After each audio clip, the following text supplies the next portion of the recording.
El humo negro del escape de los autobuses me ahogaba la garganta mientras veía las luces traseras del auto de mis hijas perderse entre el tráfico, sin mirar atrás ni una sola vez.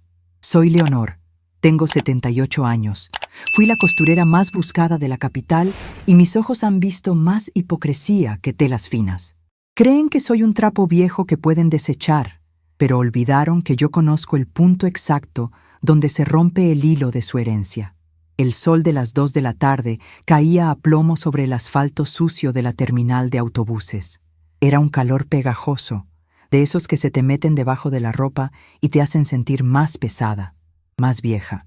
A mi lado, en el suelo manchado de grasa y chicles viejos, descansaba una maleta de plástico azul.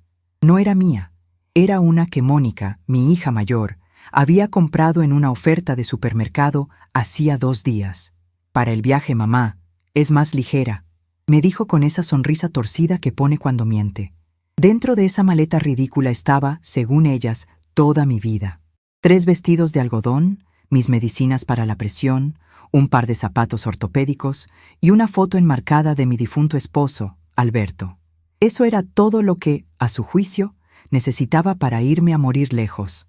«Quédese aquí, mamá, no se mueva», me había dicho Valeria, la de en medio, hacía apenas 10 minutos. Ni siquiera se bajó del auto para darme un abrazo. Solo bajó la ventanilla, con el aire acondicionado dándole en la cara, y me extendió un boleto arrugado. El bus sale a las 5. Allá en el pueblo de San Jacinto hay un asilo de monjitas muy bueno. Allá tiene un lugar mejor donde no estorbe. Aquí en la casa ya no cabemos. Usted sabe cómo son los niños. Usted estorba. Esas 2 palabras retumbaron en mi cabeza más fuerte que los claxones de los camiones que entraban y salían. Me senté en una banca de metal que quemaba la piel. La gente pasaba corriendo, arrastrando bultos, gritando nombres, comiendo frituras. Nadie reparaba en la anciana de cabello blanco, perfectamente peinado en un rodete, vestida con un traje sastre gris perla que yo misma me había confeccionado hacía 15 años. Un traje que, a diferencia de sus conciencias, se mantenía impecable. Miré el boleto en mi mano. San Jacinto, un pueblo olvidado de la mano de Dios, a 6 horas de camino por carreteras de tierra. Un lugar donde tiran a los viejos que ya no sirven para cuidar nietos ni para prestar la pensión. Mis 3 hijas, Mónica, Valeria y Susana. Las 3 niñas a las que vestí con sedas y encajes cuando no teníamos ni para comer carne todos los días. Las 3 mujeres a las que pagué la universidad cosiendo hasta que los dedos se me llenaban de callos y la vista se me nublaba. Ellas pensaban que la vejez me había vuelto tonta. Pensaban que mi silencio de los últimos meses, mientras ellas se repartían mis muebles y discutían qué hacer con mi casa, era señal de demencia. Pobres ilusas. El silencio de una costurera no es vacío, es concentración. Cuando uno cose, calla para que la puntada salga recta. Y yo llevaba meses hilvanando un plan, aunque no esperaba que el golpe final fuera tan brutal como dejarme tirada en una terminal de 4ª categoría. Susana, la menor, la que siempre fue mi consentida, iba en el asiento de atrás del coche. La vi por el espejo retrovisor antes de que me bajaran. Tenía los ojos fijos en su celular. Ni siquiera levantó la vista para ver a su madre parada en la acera, sola, con una maleta de plástico. Eso fue lo que más me dolió. La indiferencia duele más que el odio. El odio al menos implica pasión. La indiferencia es como si ya estuvieras muerta. Pasó 1 hora. El calor apretaba y sentí la boca seca como un desierto. Un vendedor ambulante pasó gritando: «¡Agua! ¡Refresco! ¡Agua helada!». Busqué en mi cartera. Mónica me había dejado un billete de 50 pesos y unas monedas sueltas. «Para que se compre algo en el camino», dijo, como si fuera una gran limosna. Compré una botella de agua tibia. Me la tomé despacio, contando cada sorbo, porque sabía que la espera sería larga. Mi mente empezó a viajar hacia atrás, no por nostalgia, sino para repasar los errores. ¿En qué momento crié a 3 buitres? Quizás fue cuando Alberto murió y yo quise compensar su ausencia dándoles todo. «Que no sufran», me decía yo misma mientras trabajaba 16 horas diarias en mi taller. Les di todo. Y al darles todo, les quité la capacidad de agradecer. Recuerdo la semana pasada. Estaba yo en mi sillón, ese de terciopelo verde que tanto le gusta a la nuera de Mónica. fingiendo dormir. Ellas estaban en el comedor. «Ya no la aguanto», decía Valeria. «Huele a viejo, camina lento, y el otro día casi tira la sopa. Mis hijos se asustan. La casa es grande, pero ella ocupa la mejor habitación, la de abajo», contestó Mónica. «Si la sacamos, podemos tirar la pared y ampliar la sala. Quedaría divino para las reuniones». «¿Y a dónde la mandamos?», preguntó Susana, con esa voz suavecita que engaña a cualquiera. «Lejos», sentenció Mónica. «Donde no delata. Hay lugares baratos en los pueblos. Le decimos que es un retiro espiritual o algo así. Total, ya ni se entera de nada. Sí me enteraba. Me enteraba de todo. Me enteraba de que habían falsificado mi firma para intentar vender el terreno del sur. Me enteraba de que se robaban mis joyas poco a poco. Seguro la abuela lo perdió», decían. Y yo callaba. Callaba y observaba, como cuando se busca el defecto en una tela antes de cortar. Pasaron 3 horas. El sol empezó a bajar, pero el calor no cedía. Mis piernas, hinchadas por la mala circulación, empezaban a palpitar. Un perro callejero, flaco y sarnoso, se acercó a olfatear mis zapatos. Le acaricié la cabeza. Él tenía más humanidad en sus ojos tristes que mis 3 hijas juntas. «Pobrecita madre», dijo una señora gorda que se sentó a mi lado, cargada de bolsas. «¿La dejaron plantada?». «No, señora», le contesté con mi voz firme, esa que usaba para negociar con los proveedores de telas. «Estoy esperando mi transporte». «Ah, bueno, es que aquí hay mucha maldad. Luego vienen y los dejan tirados como basura. Dios los castigue». Sonreí levemente. Dios tarda, pensé. A veces uno tiene que darle una ayudita a la justicia divina. Miré el reloj de la terminal. Habían pasado 5 horas desde que el auto se fue. El bus a San Jacinto ya había salido y yo no me había movido. No tenía ninguna intención de subirme a ese cacharro oxidado para ir a morirme entre monjas desconocidas. Era el momento. Con movimientos lentos, no por debilidad, sino por precaución, desabotoné el puño de mi manga izquierda. Allí, en el forro interior de mi saco, había cosido un bolsillo secreto. Era una costumbre de mis tiempos de costurera, siempre poner un bolsillo donde nadie lo espera para guardar lo más valioso. Mis hijas revisaron mi bolso principal, sacaron mi libreta de ahorros vieja, que ya estaba vacía, y mi celular antiguo, ese que tenía los números grandes. Se lo llevaron para que no lo pierdas, mamá. Las monjitas te prestarán el teléfono. Pero no sabían del otro. Del bolsillo secreto saqué un teléfono inteligente, moderno, delgado y brillante. Lo había comprado hacía 6 meses, en secreto, pidiéndole al nieto de mi vecina, un muchacho bueno, que me enseñara a usarlo. «Doña Leonor, usted aprende rápido», me decía el chico, y vaya que aprendí. Aprendí a usar la banca en línea, aprendí a rastrear ubicaciones y, sobre todo, aprendí a grabar conversaciones. Deslicé el dedo por la pantalla. Mis manos temblaban un poco, no por miedo, sino por la adrenalina que corría por mis venas viejas. No marqué el número de ninguna hija, no marqué a ninguna vecina para pedir caridad. Busqué en contactos el nombre, licenciado Ferrero. Julián Ferrero no era cualquier abogado. Era el hijo de mi primera clienta millonaria. Yo le hice su traje de primera comunión, su traje de graduación y su smoking de boda. Me quería como a una tía.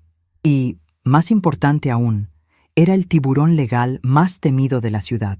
Él tenía en su poder mi testamento real, no el papel mojado que mis hijas creían tener. Él tenía las escrituras originales de la casa, los poderes notariales y el control de la cuenta de inversión que abrí hace 40 años y que nunca toqué, esa que creció con los intereses compuestos mientras mis hijas gastaban lo que yo ganaba al día. El teléfono repicó 2 veces. Bueno, la voz de Ferrero sonó grave y profesional. «Julián, soy yo, Leonor», dije, y mi voz no se quebró. Salió clara y potente. «Doña Leonor, qué gusto. Estaba por llamarla para la firma de la próxima semana. ¿Cómo está?» «Julián, escúchame bien. No hay firma la próxima semana. La firma es hoy. O mejor dicho, la acción es hoy. ¿Qué pasa? Suenas extraña. ¿Dónde estás?» Su tono cambió de cordial a alerta en un segundo. «Estoy en la terminal de autobuses del norte, en la banca 18 del andén C». «¿En la terminal? ¿Qué hace usted ahí, doña Leonor? ¿Se perdió?» «No, hijo, no me perdí. Me tiraron». Hubo un silencio al otro lado de la línea, un silencio denso, pesado. ¿Quién la tiró? Mónica, Valeria y Susana. Me dejaron aquí con una maleta de plástico y un boleto para un asilo en San Jacinto. Me dijeron que estorbo. Me quitaron las llaves de la casa y el celular viejo. Creen que voy camino al matadero. Escuché el sonido de una silla arrastrarse violentamente y papeles cayendo. Ferrero se había levantado de golpe. «¡Malditas desgraciadas!», gritó perdiendo la compostura. «Doña Leonor, no se mueva. Voy para allá ahora mismo. Mando una ambulancia privada por si acaso y voy con mi chofer». «No, mejor voy yo manejando. Llego en 20 minutos». «No necesito ambulancia, Julián. Estoy vieja, no enferma. Lo que necesito es que traigas la carpeta negra». «¿La carpeta negra?», dudó un segundo. «¿La de protocolo Reina Madre?». «Esa misma. Y trae al notario. Quiero revocar poderes hoy mismo, antes de que caiga la noche. Y quiero que bloquees las tarjetas adicionales. Ahora, mientras hablamos». «Entendido. Doña Leonor, lo siento mucho». «No lo sientas, Julián. Ellas acaban de cometer el error de sus vidas. Pensaron que abandonaban a una anciana indefensa. No sabían que estaban soltando a la bestia». Colgué, guardé el teléfono en el bolsillo secreto y volví a abotonar mi manga con calma. La señora de al lado me miraba con la boca abierta, pero yo no dije nada. Me alicé la falda del traje sastre. Sacudí una pelusa imaginaria de mi hombro y enderecé la espalda. El sol empezaba a teñir el cielo de naranja. Era un atardecer sucio, lleno de smog, pero a mí me parecía el amanecer de una nueva era. Mónica debía estar llegando a mi casa ahora mismo. Seguramente estaría abriendo una botella de vino, celebrando con sus hermanas que el problema ya no estaba. Probablemente estarían midiendo la sala para ver cómo tirar la pared, riéndose de lo fácil que fue engañar a la vieja. Imaginé sus caras. Imaginé el momento en que intentaran pagar la cena con la tarjeta que estaba vinculada a mi cuenta y la máquina dijera «denegada». Imaginé el momento en que llegaran los cerrajeros a cambiar las chapas de mi casa, esa casa que construí puntada a puntada, ladrillo a ladrillo, mientras ellas dormían calientes y seguras. Miré mis manos. Estaban arrugadas, con manchas de la edad y los nudillos un poco deformados por la artritis, pero eran manos fuertes, manos que habían manejado tijeras pesadas, que habían cortado telas gruesas, que habían sostenido una familia entera. Me levanté de la banca. Dejé la maleta azul de plástico en el suelo. No la quería. No quería nada que viniera de ellas. A lo lejos vi acercarse un auto negro, grande, elegante, que contrastaba brutalmente con los autobuses destartalados y los taxis sucios de la terminal. Era el Mercedes de Julián. Venía rápido, esquivando baches con urgencia.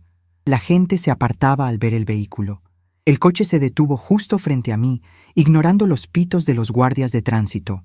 El chófer bajó corriendo para abrirme la puerta, pero Julián fue más rápido. Se bajó del asiento trasero, impecable en su traje azul marino, y corrió hacia mí con los brazos abiertos. «¡Doña Leonor!», me abrazó con fuerza, como si quisiera protegerme del mundo entero. «Estoy bien, muchacho, estoy bien». Le di unas palmaditas en la espalda. «¿Trajiste lo que te pedí?». «Todo. El notario nos espera en mi oficina. Y tengo al equipo de seguridad listo para ir a su casa en cuanto usted dé la orden». Asentí con la cabeza. «Vamos entonces. Tengo mucha costura que deshacer esta noche». Subí al auto. El aire acondicionado olía a cuero limpio y a lavanda, borrando el olor a diésel y sudor de la terminal. Me recosté en el asiento suave.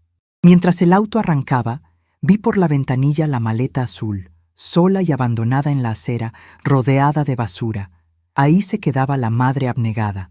Ahí se quedaba la viejita que estorbaba. La mujer que iba en el auto negro ya no era esa. Ahora era la dueña de todo, y regresaba para cobrar cada lágrima con intereses. Mis hijas querían que me fuera lejos. Pues bien, me había ido. Me había ido a un lugar donde ellas no podrían alcanzarme jamás, a la cima del poder que yo misma construí y que ellas, en su avaricia, olvidaron que existía. El auto aceleró saliendo de la terminal. Saqué de nuevo mi celular y vi una foto de las tres cuando eran pequeñas, vestidas de ángeles para una pastorela. Sentí una punzada en el corazón, un dolor agudo y breve. Pero luego recordé la mirada vacía de Susana y la crueldad de Mónica. Apagué la pantalla. La función había terminado. Ahora empezaba el juicio. Y la jueza, jurado y verdugo era yo. El suave ronroneo del motor del Mercedes de Julián era el único sonido en el mundo, un contraste brutal con el griterío vulgar y el aire viciado de la terminal que acababa de dejar atrás. Me hundí en el asiento de cuero color crema, cerrando los ojos por un momento. El aire acondicionado me secaba el sudor frío de la nuca, pero no podía secar la rabia que me hervía en la sangre. Mis manos, esas que habían cosido vestidos de novia para las hijas de presidentes y ajuares para la alta sociedad, descansaban sobre mis rodillas. Ya no temblaban. Ahora estaban cerradas en puños, firmes como piedras de río. ¿Quiere ir directo a la casa, doña Leonor?, preguntó Julián, mirándome por el espejo retrovisor con esa mezcla de respeto y preocupación que siempre me tuvo. No, hijo, respondí sin abrir los ojos. A la casa no se entra sin armas. Vamos a tu oficina. Necesito ver mis papeles. Necesito ver mis números. Necesito recordar exactamente cuánto valgo, porque mis hijas me han hecho sentir que valgo menos que un botón desparejado. El trayecto hacia la zona financiera de la ciudad fue rápido. Veía pasar los edificios altos, los cristales reflejando el atardecer, y pensaba en lo curioso que es el tiempo. Hace 50 años, yo caminaba por estas mismas calles cargando rollos de tela pesados, con los zapatos gastados y el estómago medio vacío, soñando con darle una vida digna a mis niñas. Ahora, cruzaba la ciudad en un auto de lujo, dueña de edificios que ni siquiera mis hijas sabían que existían, preparándome para quitarles esa vida digna que no supieron honrar. Llegamos al despacho de Julián. Todo allí olía a madera antigua, a cera y a poder. Me senté en la silla principal, la de la cabecera de la mesa de juntas. Julián no discutió. Él sabía quién mandaba. En silencio, colocó frente a mí una carpeta negra de piel, gruesa y pesada. En la tapa, grabadas en dorado, solo había 2 letras: LM, Leonor Méndez, mi nombre, no el de viuda de nadie, ni el de madre de nadie, mi nombre. Aquí está todo, doña Leonor, dijo Julián, sirviéndome una taza de té de manzanilla en una porcelana finísima. El inventario actualizado hasta esta mañana. Las cuentas de inversión, los títulos de propiedad de los locales comerciales del centro, las acciones en la textilera y, por supuesto, el fideicomiso. Abrí la carpeta. El olor del papel legal me llenó los pulmones. Pasé mis dedos por las hojas. Allí estaba la verdad que Mónica, Valeria y Susana ignoraban. Ellas creían que vivíamos de la pensión de Alberto y de ahorritos que yo guardaba bajo el colchón. Nunca entendieron que una costurera escucha mucho y habla poco. Cuando las esposas de los banqueros venían a probarse sus vestidos, hablaban de inversiones. Cuando los abogados traían sus trajes a arreglar, hablaban de leyes. Y yo, mientras ajustaba dobladillos y metía cinturas, aprendía. Aprendí a comprar terrenos cuando nadie los quería. Aprendí a invertir en dólares cuando la moneda local se caía. Mis hijas veían una aguja en mi mano. Yo veía una varita mágica que convertía tela en oro. La cuenta operativa principal, señalé con mi dedo índice, cuya yema estaba endurecida por años de empujar la aguja. ¿Cuánto hay disponible para retiro inmediato? Suficiente para comprar la terminal de autobuses entera si usted quisiera, respondió Julián con una media sonrisa. Pero supongo que no quiere comprar autobuses. No, dije secamente. Quiero comprar mi libertad y financiar mi justicia. Julián, tráeme la caja fuerte, la pequeña. Julián asintió y fue hacia un cuadro en la pared que ocultaba la caja de seguridad. Regresó con una caja de metal gris. Puse la combinación, la fecha en que abrí mi primer taller. La tapa se levantó con un clic satisfactorio. Dentro no había joyas. Mis joyas oficiales, esas baratijas de oro y perlas cultivadas, ya se las habían robado mis hijas poco a poco. Lo que había allí era mi verdadero tesoro de guerra. Mi pluma fuente Montblanc, esa con la que firmé mi primera escritura, y un juego de llaves maestras de bronce que abrían todas las puertas de mi casa, incluso las que ellas habían cambiado. También había una libreta de piel roja. Tomé la libreta. Allí estaban anotados, con mi letra cursiva y meticulosa, cada uno de los préstamos que les hice y que olvidaron pagar. La boda de Mónica, el coche de Valeria, la maestría de Susana que nunca terminó. Sumas y sumas. Ellas piensan que soy una vieja inútil, murmuré, pasando las páginas. Piensan que la vejez es una especie de niebla que te borra el cerebro. Me levanté y caminé hacia el ventanal que daba a la ciudad iluminada. ¿Sabes qué es lo peor de ser vieja, Julián?, pregunté, mirando las luces de los autos allá abajo, tan pequeños como hormigas. Dígame, doña Leonor. La invisibilidad. Te vuelves transparente. Entras a una habitación y nadie te mira, a menos que necesiten que les cuides a los niños o que les prestes dinero. Hablan delante de ti como si fueras un mueble. Mónica hablaba con su amante por teléfono, estando yo sentada a 2 metros, tejiendo. Valeria discutía sus fraudes fiscales en la mesa del comedor mientras yo tomaba mi sopa. Creen que porque mis oídos son viejos, están cerrados.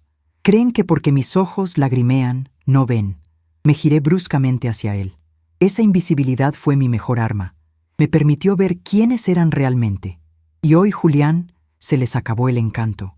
Hoy la abuela invisible se va a hacer presente. Volví a la mesa y tomé la pluma fuente. El peso del instrumento en mi mano me dio seguridad. Empecemos, ordené. Paso 1. El corte de suministro. Quiero que bloquees todas las tarjetas de crédito adicionales vinculadas a mis cuentas. Todas. La de Mónica que usa para sus salones de belleza, la de Valeria para sus negocios y la de Susana para sus viajes. Hecho, dijo Julián, tecleando furiosamente en su computadora portátil. En este momento están siendo declinadas. Si intentan comprar un chicle, la máquina les dirá fondos insuficientes. Sentí una satisfacción oscura, fría. Imaginé a Mónica en ese momento. Seguramente habrían pedido comida cara para celebrar mi partida. Sushi, tal vez. O comida italiana de ese lugar pretencioso que tanto les gusta. Imaginé al repartidor esperando en la puerta y a Mónica pasando la tarjeta una y otra vez, con la cara roja de vergüenza y rabia. Paso 2. La revocación. Continué, mi voz ganando fuerza con cada palabra. El poder notarial que les firmé hace 3 años, cuando me dio aquel mareo y se asustaron. O mejor dicho, se emocionaron pensando que me moría. Ese poder que les permite administrar la casa, quiero revocarlo. Ahora mismo. El notario está en la sala de juntas de al lado, esperando con el protocolo listo, aseguró Julián. Solo falta su firma. Y paso 3. Dije, haciendo una pausa. Esta era la parte más dolorosa, pero también la más necesaria. El testamento. Julián dejó de teclear y me miró fijamente. ¿Lo cambiamos, doña Leonor? No solo lo cambiamos, lo destruimos y hacemos uno nuevo. En el anterior les dejaba la casa en partes iguales y el dinero dividido para sus hijos. Pero sus hijos, mis nietos, se me quebró la voz un instante, pero me recuperé. Mis nietos ni siquiera me saludan. Aprendieron bien de sus madres. Ahí está la abuela, huele a naftalina, dijo el mayor de Valeria la semana pasada. Se rieron todos. Apreté los labios. Redacta uno nuevo. La casa, el dinero, los locales, todo pasa a una fundación benéfica para ancianos abandonados. Quiero que el nombre de la fundación sea Las que Estorban. Y a mis hijas les dejo lo que dicta la ley como mínimo indispensable, si es que hay algo, y una carta, solo eso. Es una decisión dura, doña Leonor. Dura fue la banca de metal de la terminal, Julián. Dura fue el sol en mi cara durante 5 horas.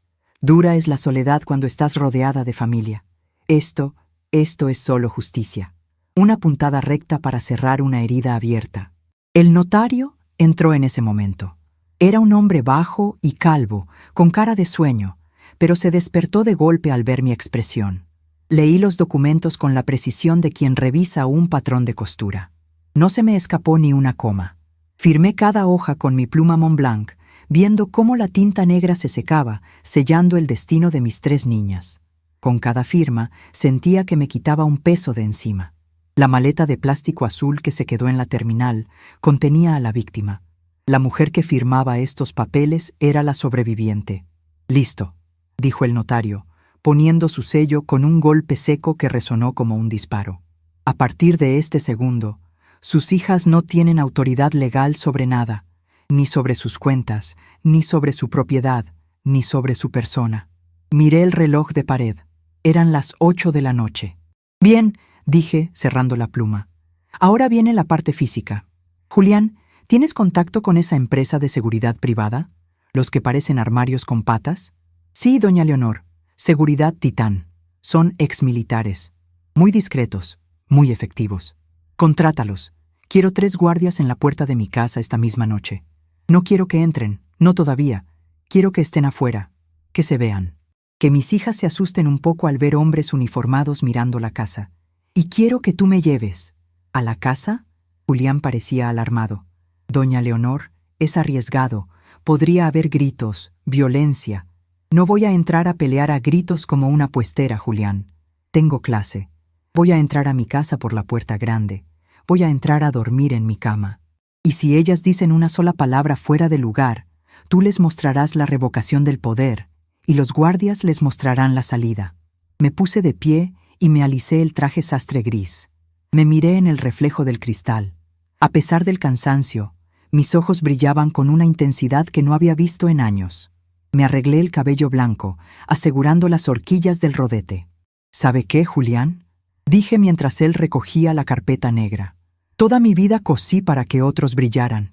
Cosí para que mis hijas se vieran hermosas en sus fiestas, para que lucieran exitosas en sus trabajos. Siempre fui el hilo que une las piezas, escondido por dentro, invisible para que la prenda luzca perfecta. Pero el hilo es lo único que impide que todo se desmorone. Caminé hacia la puerta del despacho con paso firme.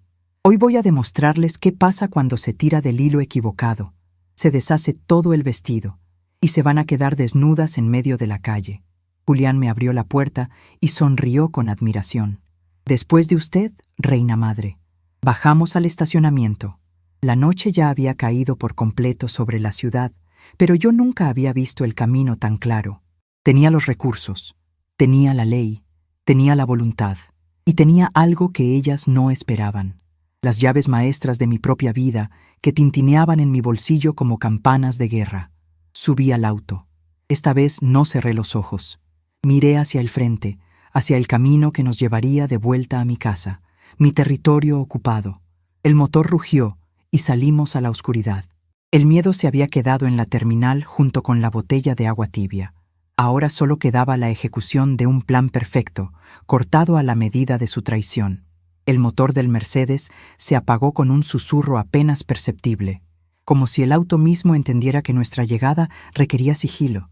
Estábamos estacionados a media cuadra de mi casa, ocultos bajo la sombra de un framboyán gigante que yo misma planté hace 40 años, cuando mis manos aún no tenían manchas, y mi esposo Alberto vivía para regar el jardín los domingos. Desde la ventana tintada, mi casa parecía un barco de fiesta en medio de un océano oscuro. Todas las luces estaban encendidas, todas, desde el vestíbulo hasta la cocina, pasando por las habitaciones de la planta alta. Incluso habían encendido los faroles del jardín trasero, esos que yo cuidaba tanto de no gastar para no inflar el recibo de la luz. Se escuchaba música. No era música clásica ni boleros. Era ese ruido moderno, repetitivo y vulgar que les gusta a mis nietos. Parece que la fiesta empezó temprano, doña Leonor, murmuró Julián, observando la escena con el ceño fruncido. Sus dedos tamborileaban sobre la carpeta de piel que descansaba en su regazo. Están celebrando mi funeral sin cuerpo, respondí, sintiendo cómo la frialdad del cuero del asiento se me metía en los huesos, pero no para helarme, sino para endurecerme. Creen que la casa es suya. Creen que el aire que respiran ahí dentro ya no tiene mi olor. Vi movimiento en la esquina. Una camioneta negra, idéntica a las que usan los políticos o los narcos, se deslizó silenciosamente y bloqueó la entrada de mi garaje. De ella descendieron 4 hombres. No eran simples guardias de seguridad de centro comercial. Eran torres de músculos embutidos en trajes tácticos negros, con auriculares y miradas que podían cortar el vidrio. El equipo de seguridad Titán. Julián no bromeaba cuando dijo que eran eficientes. Se movieron como sombras, posicionándose 2 en el portón principal y 2 flanqueando el perímetro del jardín. «¿Están en posición?», confirmó Julián mirando su celular. «¿Lista para el corte, doña Leonor?». Acaricié las llaves de bronce en mi bolsillo. Sentí el frío del metal contra mi palma sudorosa. Esas llaves abrían la puerta de roble macizo que mandé tallar en Michoacán. Esas llaves eran el símbolo de que yo no era una invitada en mi propia vida. «Vamos», dije. Quiero verles las caras antes de que sepan que estoy ahí. Quiero ser la aguja que se les clava en el zapato cuando menos lo esperan. Bajamos del auto. El aire de la noche era fresco, pero olía a jazmín y a traición. Caminamos despacio. Julián me ofreció su brazo, pero lo rechacé suavemente. Necesitaba caminar sola. Mis zapatos ortopédicos golpeaban la acera con un ritmo constante. Clac, clac, clac. El sonido de la justicia acercándose. Al llegar al portón de hierro forjado, uno de los guardias de Titán asintió levemente y nos abrió el paso sin decir palabra. No hubo necesidad de timbres ni de anuncios.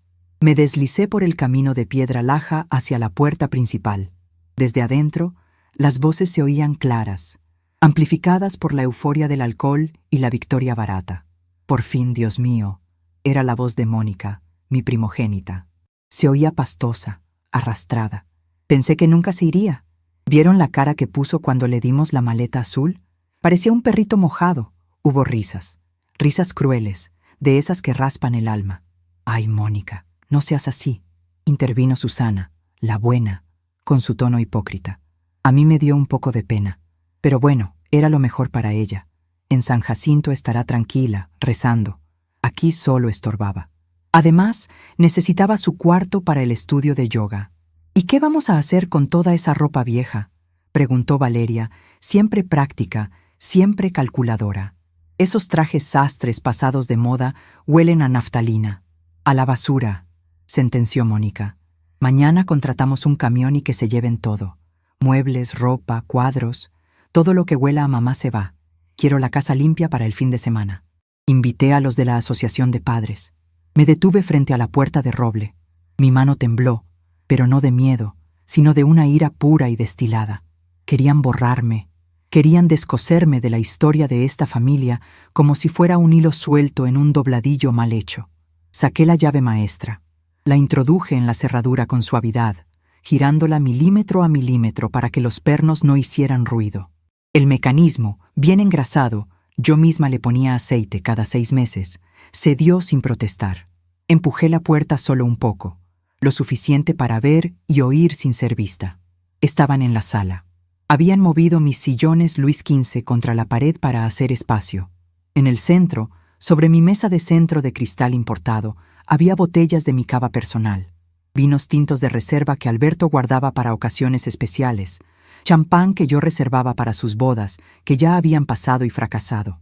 Estaban bebiendo mi historia a tragos largos. Las 3 estaban ahí, descalzas, despeinadas, con las copas en la mano. Mis nietos no estaban. Seguramente los habían mandado a sus cuartos con las tabletas para que no molestaran en la reunión estratégica. En ese momento sonó el timbre de servicio, un sonido estridente que cortó las risas.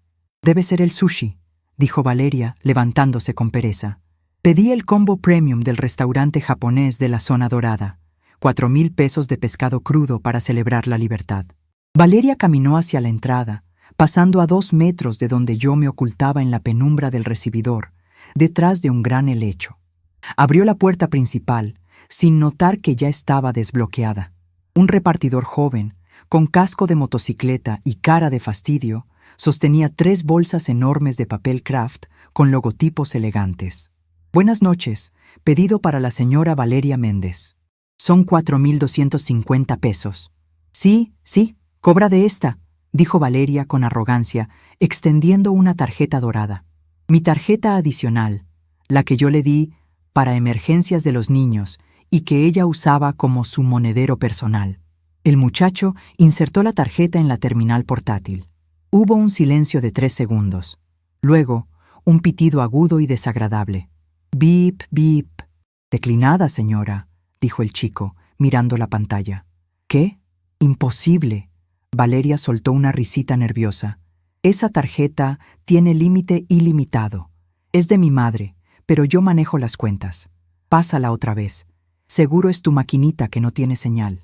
El chico suspiró, rodó los ojos y volvió a intentarlo. «Pip, pip. Fondos insuficientes o tarjeta bloqueada por el emisor», leyó el muchacho. «¿Tiene otra forma de pago?» Desde la sala, Mónica gritó. «Valeria, ¿qué pasa con la comida? Tengo hambre». «Espera, esta porquería no sirve». gritó Valeria de vuelta, y luego sacó otra tarjeta de su bolsillo trasero, la tarjeta platino de Mónica, también vinculada a mi cuenta principal. Prueba con esta. El repartidor, ya impaciente, probó la segunda tarjeta. El resultado fue idéntico. El sonido del rechazo retumbó en el silencio del vestíbulo como un veredicto. Señora, me están rechazando todas. Si no tiene efectivo, me tengo que llevar el pedido. Tengo otras entregas. Valeria se puso roja de furia. No te vas a llevar nada. Soy Valeria Méndez. Esto es un error del banco. Mónica, ven acá. Mónica y Susana se acercaron con las copas en la mano, tambaleándose un poco. ¿Qué pasa? ¿Por qué tanto grito? Las tarjetas no pasan. Dice que están bloqueadas. ¿Cómo que bloqueadas? Mónica frunció el ceño, su rostro deformado por la incredulidad. Mamá nunca revisa los estados de cuenta hasta fin de mes. Seguro el banco detectó el gasto grande y se puso payaso. A ver, prueba la de Susana. Susana entregó su plástico. Tercer intento. Tercer fracaso. El repartidor empezó a cerrar la bolsa térmica. Lo siento, señoras, sin pago no hay comida. ¡Espera!, chilló Mónica, y por primera vez escuché miedo real en su voz. ¡Llamaré al banco! Soy la titular autorizada. Mónica sacó su celular y marcó, poniendo el altavoz mientras el repartidor esperaba golpeando el pie contra el suelo. Buenas noches, Banco Central. Le atiende una operadora automatizada. La voz robótica llenó el espacio. Para reportes de robo, marque 1. Su tarjeta con terminación 4589 ha sido reportada como robada y desactivada por el titular principal a las 18:00 horas. Las tres se quedaron heladas. El silencio que siguió fue absoluto, solo roto por el zumbido del refrigerador a lo lejos y mi propia respiración tranquila. ¿Reportada como robada?, susurró Susana. Pero si la tarjeta la tengo yo, ¿quién la reportó? Mamá está en un autobús camino a la nada. Mamá no sabe ni usar la aplicación del banco. Alguien debió hackearnos, dijo Valeria pálida. O el abogado ese, el ferrero, seguro se enteró y quiere aprovecharse. Fue mi señal. Salí de detrás del helecho. No hice ruido. Simplemente di 3 pasos hacia la luz del candelabro del vestíbulo. Julián apareció a mi lado, como un espectro de la legalidad, sosteniendo la carpeta negra contra su pecho. No fue un hacker, Valeria, dije. Mi voz salió suave, pero cargada de autoridad, como cuando corregía una costura mal hecha en un vestido de seda. Y Julián no se está aprovechando de nada, simplemente sigue mis instrucciones. Las tres giraron las cabezas al mismo tiempo, con una sincronización casi cómica, como buitres sorprendidos en medio del festín. Se les cayeron las mandíbulas. A Susana se le resbaló la copa de la mano y se hizo añicos contra el piso de mármol, derramando vino tinto como si fuera sangre. «¿Mamá?», balbuceó Mónica. Sus ojos estaban desorbitados, inyectados en sangre por el alcohol y el shock. «Pero, ¿qué haces aquí? Te dejamos en la terminal. El autobús salía a las 5. Perdí el autobús», dije con ironía, avanzando lentamente hacia ellas. O mejor dicho, decidí cambiar de destino. Resulta que San Jacinto no me apetecía tanto como recuperar mi casa. «¡Estás loca!», gritó Valeria, recuperándose del susto inicial y pasando al ataque, como siempre hacía. «Mírate, estás delirando. ¿Cómo llegaste? ¿Quién te trajo? Seguro te escapaste y molestaste a este pobre hombre», señaló a Julián con desprecio. «Licenciado Ferrero, mi madre sufre de demencia senil. No sé qué le haya dicho, pero debe llevarla al asilo inmediatamente. Es por su bien». Julián ni siquiera parpadeó. Se ajustó las gafas y me miró a mí, esperando la orden. Yo no miré a Julián. Miré al repartidor de sushi, que observaba la escena como si fuera una telenovela en vivo. «Joven», le dije, sacando un billete de 500 pesos de mi bolso, dinero que siempre guardaba en un compartimento secreto del forro. «Tenga esto por las molestias. Llévese la comida. En esta casa hoy no se celebra nada, y a mis hijas se les acaba de cortar el crédito, para siempre». El chico tomó el billete, murmuró un «gracias, señora», y salió corriendo, cerrando la puerta tras de sí. El sonido del portazo nos dejó encerrados en una burbuja de tensión. ¿Cortar el crédito? Mónica dio un paso adelante, intentando usar su estatura para intimidarme, algo que le funcionaba cuando yo estaba sentada en mi silla de ruedas, pero que ahora, De pie y con la adrenalina corriéndome por las venas, le resultaba inútil. Mamá, deja de decir estupideces. Estás cansada. Vamos a tu cuarto. Bueno, a tu ex cuarto. Te prepararemos un té y mañana te llevamos de vuelta a la terminal. No puedes estar aquí. Los niños se asustan con tu tos. Nadie va a ningún lado, Mónica, intervino Julián, dando un paso al frente y abriendo la carpeta. Y le sugiero que baje el tono de voz. Está hablando con la dueña absoluta de este inmueble y de todos los activos que usted ha estado despilfarrando. ¿Tú qué te metes, abogaducho?, escupió Valeria. Tenemos un poder notarial. Mamá nos firmó todo hace 3 años. Ella no decide nada. Nosotros administramos. Es incapaz mentalmente. Julián extrajo un documento con sello fresco, la tinta aún oliendo a oficina y a ley.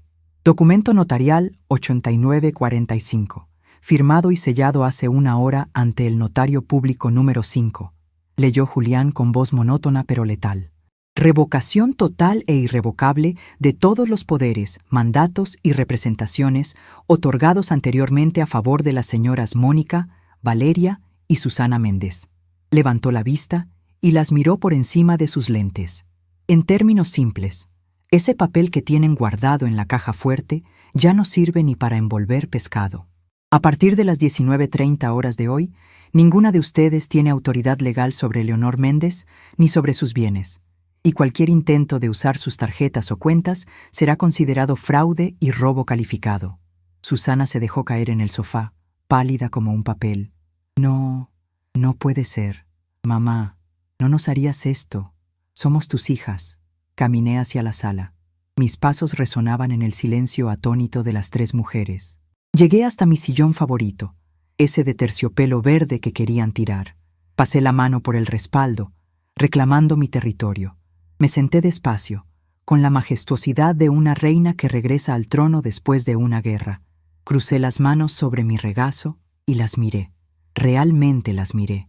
No con ojos de madre, sino con ojos de costurera experta que busca los defectos en la tela. Y vi muchos. Vi envidia, vi codicia, vi miedo, pero no vi amor, ni una sola puntada de amor. Ustedes me dejaron en una banca de metal bajo el sol, dije en voz baja. No grité, no hacía falta. Me dieron una maleta de plástico con trapos viejos, me dijeron que estorbaba. Allá tiene un lugar mejor, dijeron.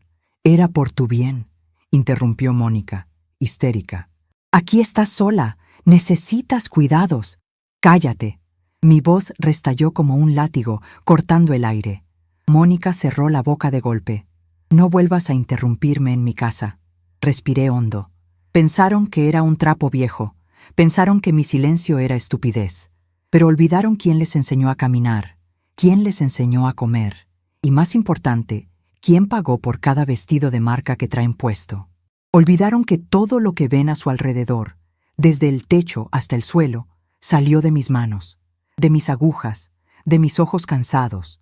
Valeria, siempre la más agresiva, intentó una última jugada desesperada.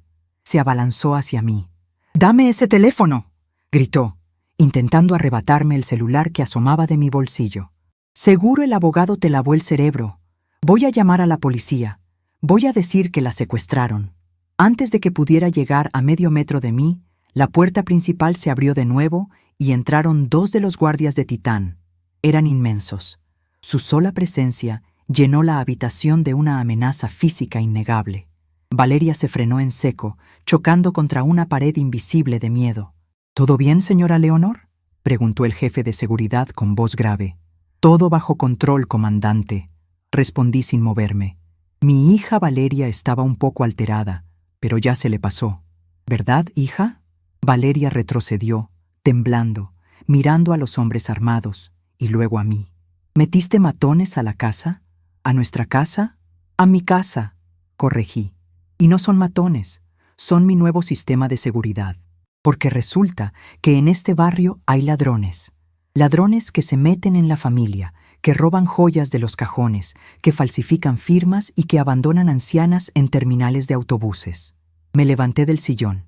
La energía de la confrontación me mantenía en pie, más fuerte que cualquier medicina. «Julián, explícales la nueva situación habitacional». Julián asintió y sacó otro documento. Señoras, la propiedad es exclusiva de doña Leonor. Dado que ustedes ya son mayores de edad y no tienen contrato de arrendamiento, su estancia aquí es, legalmente, un allanamiento si la dueña así lo determina. Sin embargo, doña Leonor es generosa. Las tres contuvieron el aliento, esperando un indulto. Les permite quedarse esta noche, continuó Julián, porque es tarde y no quiere ponerlas en la calle a estas horas, cosa que ustedes no dudaron en hacer con ella. Pero tienen condiciones. ¿Qué condiciones?, preguntó Susana, lloriqueando. Primera, entregarán ahora mismo todas las llaves de la casa. Todas, incluyendo las copias que le dieron al personal de servicio y a sus parejas. Segunda, mañana a las 8 de la mañana, un equipo de auditoría vendrá a inventariar cada objeto de valor en la casa. Si falta una sola cuchara de plata más, se presentará denuncia penal inmediata. Tercera, dormirán en las habitaciones de huéspedes de la planta baja. Las habitaciones de arriba, sus antiguas habitaciones, han sido clausuradas por seguridad. Mónica se echó a reír, una risa nerviosa y desquiciada. ¿Estás bromeando? ¿Quieres que durmamos en los cuartos de servicio? Ahí no hay aire acondicionado. Mis hijos no pueden dormir ahí. Tus hijos pueden dormir contigo, Mónica. O puedes irte a un hotel. Ah, cierto. Tus tarjetas no funcionan. Me acerqué a Mónica hasta quedar cara a cara. Podía oler el vino caro en su aliento. Ustedes me quitaron mi cama. Me querían mandar a un catre en un asilo de monjas. ¿Y te quejas de la habitación de huéspedes? Deberías agradecer que no te mando a dormir al jardín con los perros. Aunque los perros, sinceramente, me han mostrado más lealtad que tú. Extendí la mano, con la palma abierta, exigente. Las llaves. Ahora. Hubo un momento de resistencia. Mónica apretó los puños. Valeria miró a los guardias, calculando sus posibilidades. Susana solo lloraba. Pero la realidad, pesada y brutal como una plancha de hierro, cayó sobre ellas. No tenían dinero, no tenían poder legal, y tenían a 2 exmilitares mirándolas fijamente. Lenta, dolorosamente, Mónica sacó su llavero de diseño. Lo dejó caer en mi mano. Luego Valeria, luego Susana. El peso de las llaves en mi mano se sentía como el peso de la victoria. Pero era una victoria triste. No sentí alegría. Sentí el vacío de confirmar que mis sospechas eran ciertas. Había criado parásitos, no hijas. Bien, dije guardando las llaves en mi bolsillo junto a las mías. Ahora desaparezcan de mi vista. Váyanse a los cuartos de abajo. Y silencio. Quiero silencio. Si escucho un solo grito, una sola queja, o si veo que intentan sacar algo de valor, los señores de seguridad tienen orden de sacarlas a la calle. Y créanme, ellos no serán tan delicados como yo. Las 3 mujeres, que horas antes se sentían las dueñas del mundo, se retiraron cabizbajas, arrastrando los pies hacia el pasillo de servicio. Parecían niñas regañadas, pero sin la inocencia de la infancia. Eran adultas derrotadas por su propia avaricia. Cuando desaparecieron por el pasillo, me dejé caer de nuevo en el sillón. El cansancio me golpeó de repente, como una ola gigante. Mis 78 años me pasaron factura en un segundo. Julián se acercó y me puso una mano en el hombro. Lo hizo muy bien, doña Leonor. Fue impecable. Fue horrible, Julián, susurré, cerrando los ojos. Tener que tratar a tus hijas como enemigas es lo más triste que puede hacer una madre. Pero era necesario. El tejido estaba podrido. Tenía que cortar por lo sano. ¿Quiere que los guardias se queden adentro? Sí. Uno en la puerta del pasillo de ellas. Otro en la entrada principal. No confío en ellas. La desesperación hace que la gente haga locuras. Y Julián, dígame. Gracias por traerme el hilo cuando se me había acabado. Siempre, doña Leonor. Me quedé sola en la sala. Las luces seguían encendidas, iluminando el desastre de copas rotas y botellas abiertas. Miré mis manos. Estaban viejas, arrugadas, pero seguían teniendo fuerza. Había ganado la batalla de esta noche. Había recuperado mi castillo, pero sabía que la guerra no había terminado.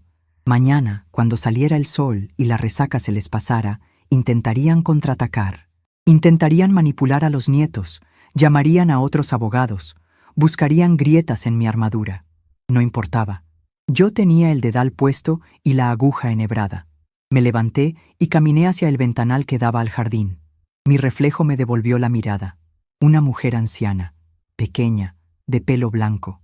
Pero detrás de esa imagen frágil vi la sombra de lo que realmente era. No era una viejita que estorbaba. Era la diseñadora de su propio destino y acababa de empezar a coser el traje más complicado de su vida, el de su propia dignidad. Apagué la luz de la sala, dejándolas a ellas en la oscuridad de sus cuartos prestados, mientras yo subía las escaleras hacia mi habitación, la principal, la que nunca debieron haber intentado quitarme. Cada escalón que subía era una reafirmación. Aquí mando yo. Desperté con el primer rayo de sol dándome en la cara, pero esta vez no era el sol abrasador y sucio de la terminal de autobuses. Era la luz limpia y filtrada por las cortinas de seda cruda de mi habitación. Me estiré despacio, sintiendo cómo mis huesos viejos crujían, pero no de dolor, sino de asentamiento. Era la sensación de una prenda que por fin cae en su lugar después de muchos ajustes. Me levanté y me puse mi bata de satén. Al pasar frente al espejo de cuerpo entero, me colgué al cuello mi cinta métrica amarilla, esa vieja compañera con los números casi borrados por el uso. Hoy no iba a medir telas, hoy iba a medir vergüenzas. Bajé las escaleras con calma. La casa estaba en un silencio sepulcral, muy diferente al escándalo de música barata de la noche anterior. En la cocina encontré la escena que esperaba. Mónica, Valeria y Susana estaban sentadas alrededor de la mesa auxiliar, con las caras lavadas, ojeras profundas y tazas de café soluble en las manos. No se atrevieron a usar la cafetera italiana. Sabían que no tenían permiso. Al verme entrar, se tensaron. Mónica, que siempre fue la más altanera, intentó componer una sonrisa, pero le salió una mueca torcida, como una costura fruncida. «Buenos días, mamá», dijo con una voz que pretendía ser dulce, pero que sonaba a vidrio molido. «¿Dormiste bien?» Nosotras estábamos muy preocupadas. «Ahórrate el teatro, Mónica». La corté mientras sacaba mi propia taza de porcelana y me servía el café de grano que Juana, la empleada doméstica que había regresado esa mañana tras mi llamada, me había preparado. El café soluble es para las visitas que no se planean, y ustedes, en este momento, son visitas no deseadas. Valeria golpeó la mesa con la mano, aunque sin mucha fuerza. «Mamá, esto es ridículo. Ya nos castigaste. Ya nos quitaste las llaves. Los niños están asustados con esos gorilas armados en el jardín. Tenemos que hablar como gente civilizada. Devuélvenos el acceso a las cuentas y olvidemos esta locura de la terminal». Fue un malentendido. Me giré despacio, con la taza humeante en la mano. ¿Un malentendido? Me dejaron con 50 pesos y una maleta de plástico. Eso no es un malentendido, Valeria. Eso es un crimen. Y hablando de crímenes, el timbre de la puerta sonó puntualmente a las 8. «Abran», ordené. «Es la visita que les prometí». Susana fue a abrir, arrastrando los pies. Entró Julián, impecable como siempre, seguido por 3 personas que mis hijas no conocían. 2 hombres con portafolios y una mujer con cara de pocos amigos y una tableta electrónica en la mano. «Buenos días, doña Leonor», saludó Julián con una reverencia leve. «El equipo de auditoría está listo». «¿Auditoría?», chilló Mónica, poniéndose de pie de un salto. «¿Nos vas a auditar como si fuéramos ladronas? Somos tus hijas». «Son mis hijas, sí», admití, tomando un sorbo de café. «Pero también son las personas que han estado sacando cosas de esta casa hormiga por hormiga durante años. Procedan». La mujer de la tableta comenzó a caminar por la sala, señalando espacios vacíos en las vitrinas, marcas en las paredes, donde antes había cuadros y huecos en los estantes de platería. Mis hijas se quedaron petrificadas mientras los auditores cantaban las ausencias. «Falta juego de té de plata del siglo XIX», dijo la auditora.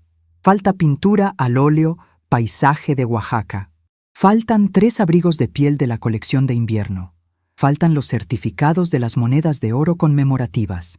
Cada objeto mencionado era una bofetada. Mónica se puso roja, Valeria miraba al suelo y Susana empezó a llorar en silencio. Yo tomé el juego de té», balbuceó Susana. «Pero fue para limpiarlo, mamá. Te lo juro.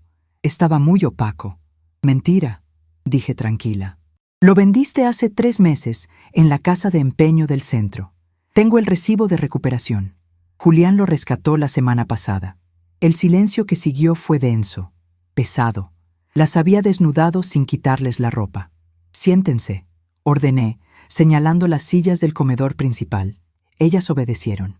Los auditores siguieron trabajando en el fondo, un ruido de fondo constante que les recordaba que cada minuto se descubría una nueva traición. Me senté en la cabecera.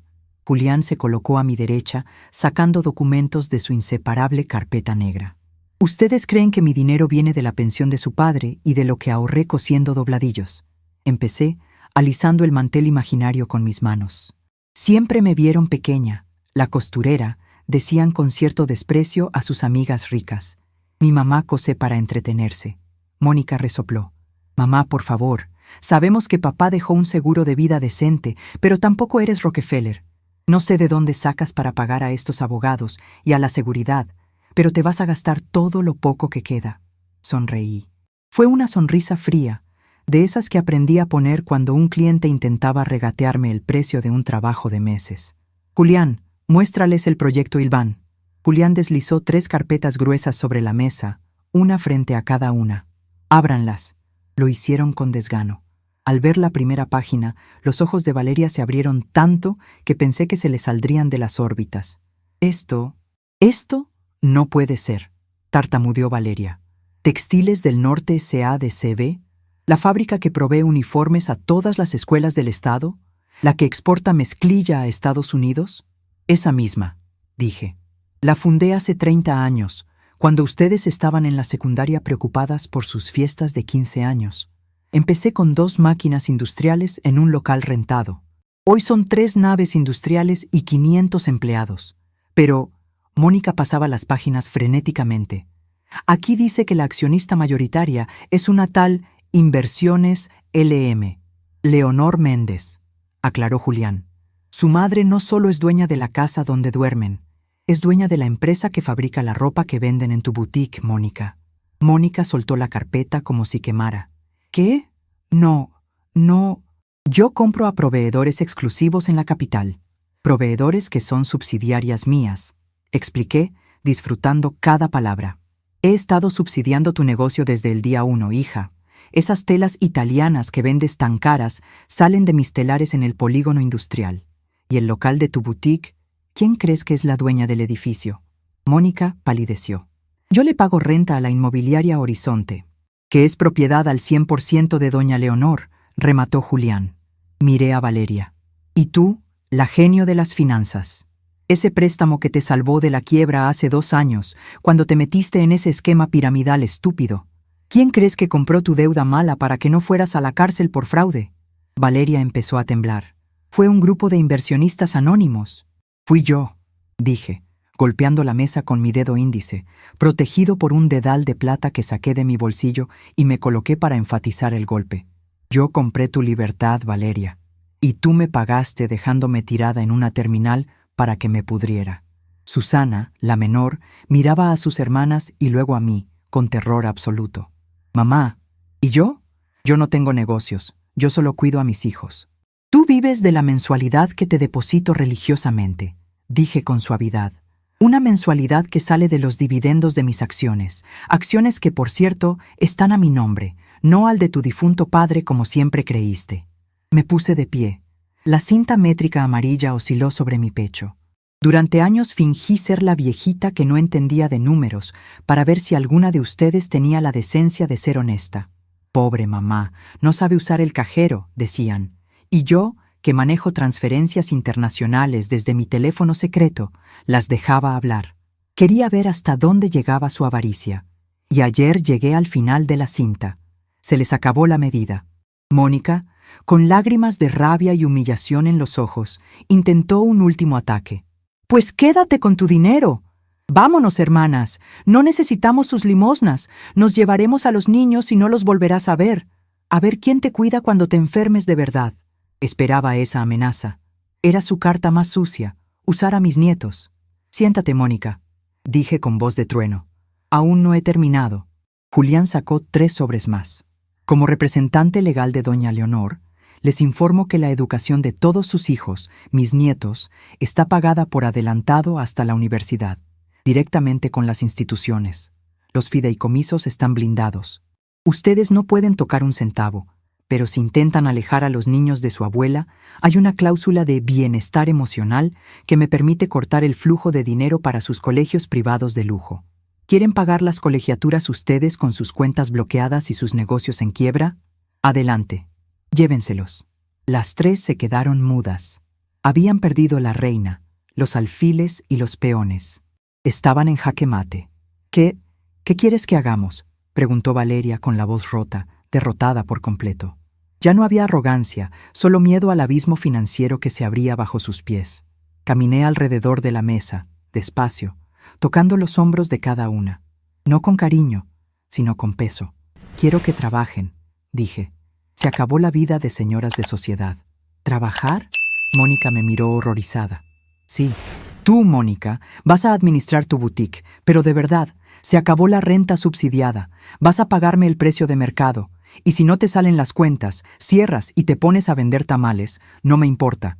Pero la inmobiliaria Horizonte no perdona rentas atrasadas. Me detuve detrás de Valeria. Tú, Valeria, vas a pagarme cada centavo de la deuda que absorbí. Julián te preparó un plan de pagos. Es estricto. Vas a tener que vender tu camioneta del año y quizás mudarte a un departamento más modesto. Vas a aprender lo que cuesta ganarse el pan. Y finalmente, llegué a Susana. Y tú, mi niña, vas a aprender a cuidar.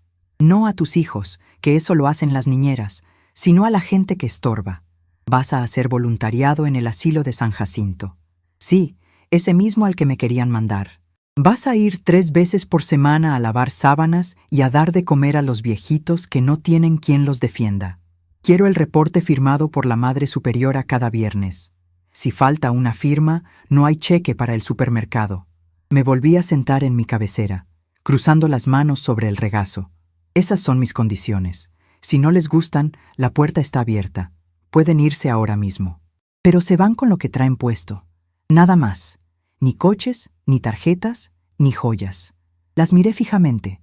Podía ver los engranajes de sus cerebros girando, buscando una salida, una trampa, algo. Pero no había nada. Julián había tejido una red legal impenetrable.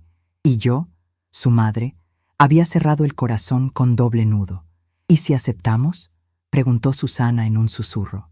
¿Podemos quedarnos en la casa? Pueden quedarse en las habitaciones de huéspedes, rectifiqué, hasta que demuestren que pueden pagar su propio techo o hasta que yo decida que ya no las quiero aquí. Y van a pagar renta, simbólica, pero renta al fin, para que entiendan que en esta vida el techo se gana. Mónica bajó la cabeza. Las lágrimas caían sobre la carpeta de la empresa textil que nunca supo que era mía. Mamá, ¿por qué no nos lo dijiste antes? ¿Por qué dejaste que llegáramos a esto? Yo no dejé que llegaran a nada, respondí con firmeza. Ustedes caminaron solitas hacia el precipicio. Yo solo les quité la red de seguridad cuando intentaron empujarme a mí. Me levanté, dando por terminada la reunión. Julián, que firmen los acuerdos de confidencialidad y los pagarés.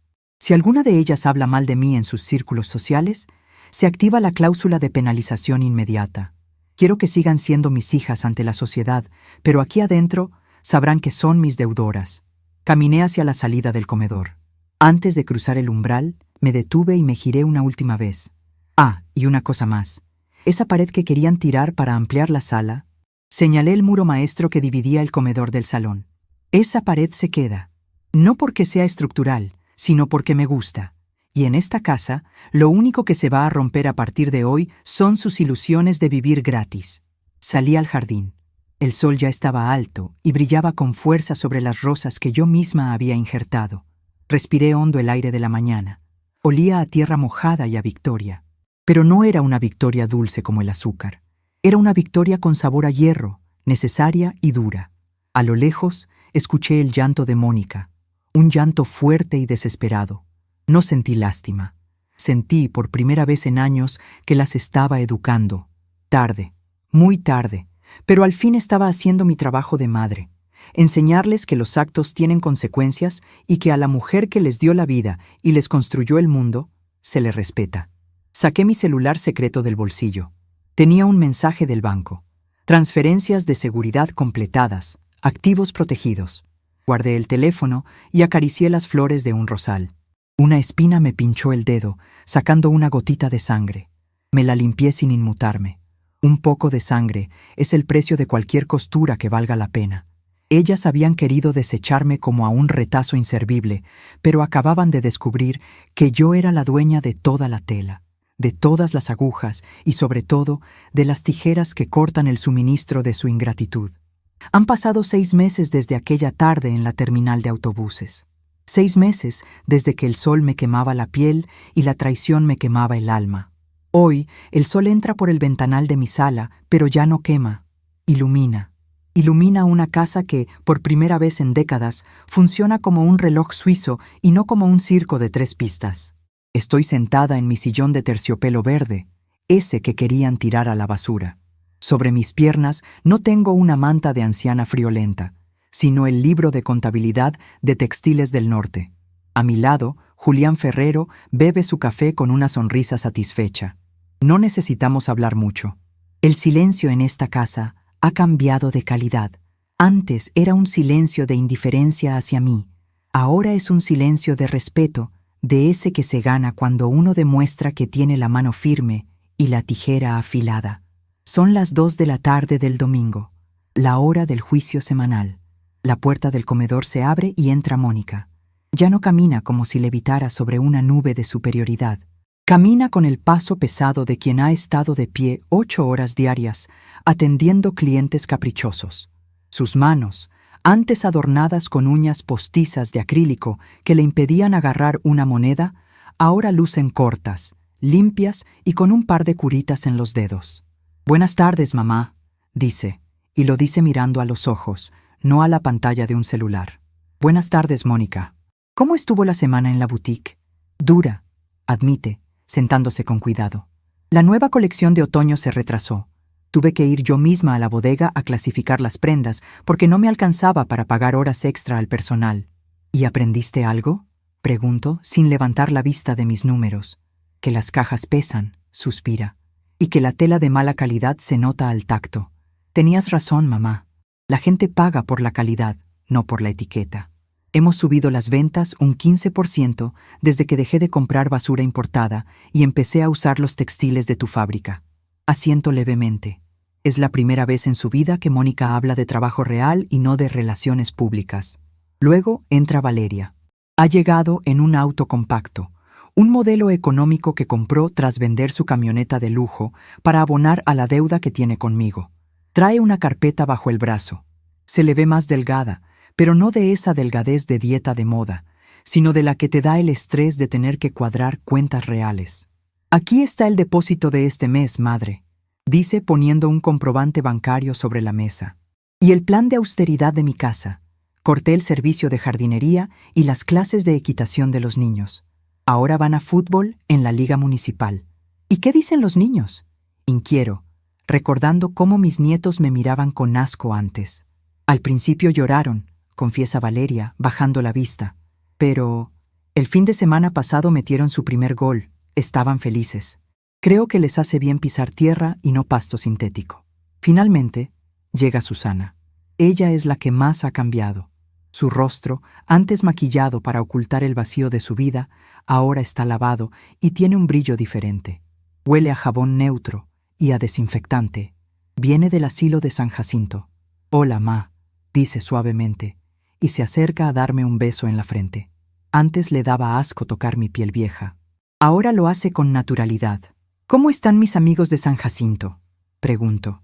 «Don Anselmo falleció ayer», dice Susana y se le quiebra la voz. Veo una lágrima real rodar por su mejilla. «Estuve con él hasta el final. Le di la mano porque no tenía familia. Me dijo que yo era un ángel». Susana se cubre la boca, emocionada. «Nunca nadie me había dicho algo así, mamá. Siempre fui la hija de, o la esposa de. Allá soy Susana. Soy útil. Lavé sábanas, di de comer a 3 señoras que no pueden mover los brazos y leí el periódico para un ciego. Estoy cansada, me duele la espalda, pero duermo mejor que nunca. Dejo el libro de contabilidad sobre la mesa y me quito los lentes. Las miro a las 3. Mis 3 niñas. Las 3 mujeres que crié mal. dándoles todo para evitarles el sufrimiento, y a las que tuve que romper para poder volver a armar. Sírvanse de comer, ordeno. Hoy invité yo. Hice estofado. Comemos en paz. Mis nietos, que antes corrían gritando y exigiendo, ahora comen sentados y levantan sus platos al terminar.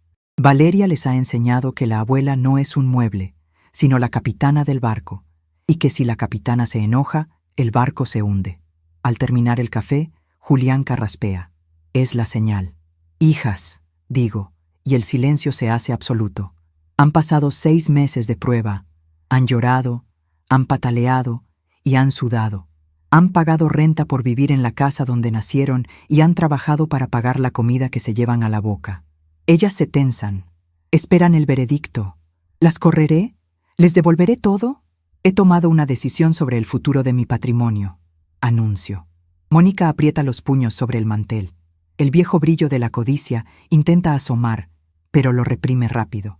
No les voy a devolver el control de mis cuentas, digo tajante. Veo cómo se les caen los hombros, pero tampoco las voy a dejar desamparadas cuando yo muera. Hago una seña a Julián, quien les entrega una carpeta azul a cada una. He constituido formalmente la fundación Las que Estorban. El 90% de mis bienes, incluyendo la fábrica, los locales comerciales y esta casa, pasarán a ser propiedad de la fundación al momento de mi muerte. El objetivo de la fundación será construir y mantener residencias dignas para ancianos abandonados, con talleres de oficios para que se sientan útiles hasta el último día. ¿Y nosotras?, pregunta Valeria, leyendo el documento con avidez. Ustedes serán las empleadas de la fundación, sentencio. Mónica, tú dirigirás los talleres de costura y venta de productos artesanales hechos por los ancianos. Usarás tu talento para vender, pero para vender dignidad, no vanidad. Valeria, tú llevarás la administración. Quiero cada centavo auditado. Si falta un peso, te vas a la calle.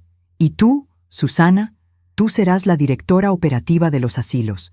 Tienes el corazón para ello, ahora que te lo has encontrado. Las 3 se quedan mudas. No es la herencia millonaria que esperaban para gastar en viajes y joyas. Es una herencia de trabajo, una herencia de responsabilidad. Tendrán un sueldo digno, continuó. Un buen sueldo, acorde al mercado. Podrán vivir bien, pagar escuelas y vacaciones modestas. Pero nunca, escúchenme bien, nunca volverán a ser ricas por el simple hecho de llevar mi apellido. La riqueza se la van a tener que ganar sirviendo a los demás. Susana es la primera en levantar la vista. Sonríe entre lágrimas. Me gusta, mamá. De verdad me gusta. Valeria asiente, calculando. Es un sueldo seguro y es un propósito. Acepto. Mónica, la más difícil, mira el papel por largo rato. Luego mira sus manos curtidas por el trabajo de estos meses.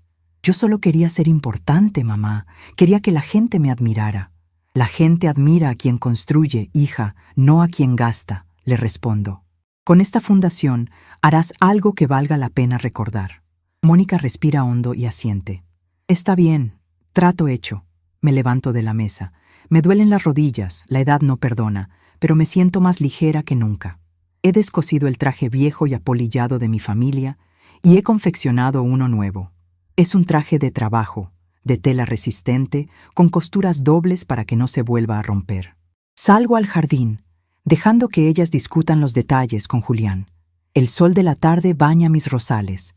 Me acerco al muro que divide mi casa de la calle, ese muro que protege mi mundo. Recuerdo la terminal, recuerdo el miedo, la sed y la sensación de ser basura. Agradezco a ese momento. Si no me hubieran roto el corazón ese día, nunca habría encontrado la fuerza para arreglar sus vidas.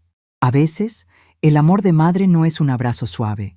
A veces es un empujón fuerte para que los hijos aprendan a caminar por el sendero correcto.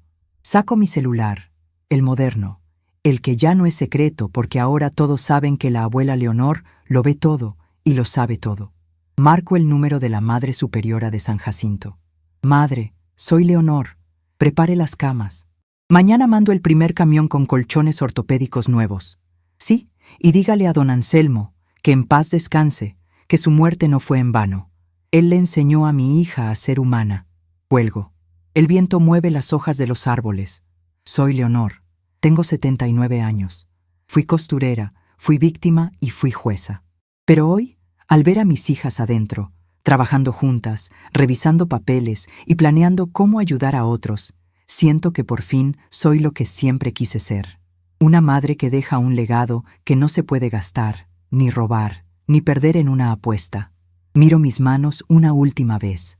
Tienen manchas, tienen arrugas, tiemblan un poco, pero ya no sostienen una maleta de plástico azul llena de desprecio. Sostienen el hilo invisible que mantiene unida a esta familia. Un hilo que yo misma hilé con paciencia, dolor y una inquebrantable voluntad de acero. La aguja ha dado su última puntada y el nudo está firme. Ahora sí, puedo descansar.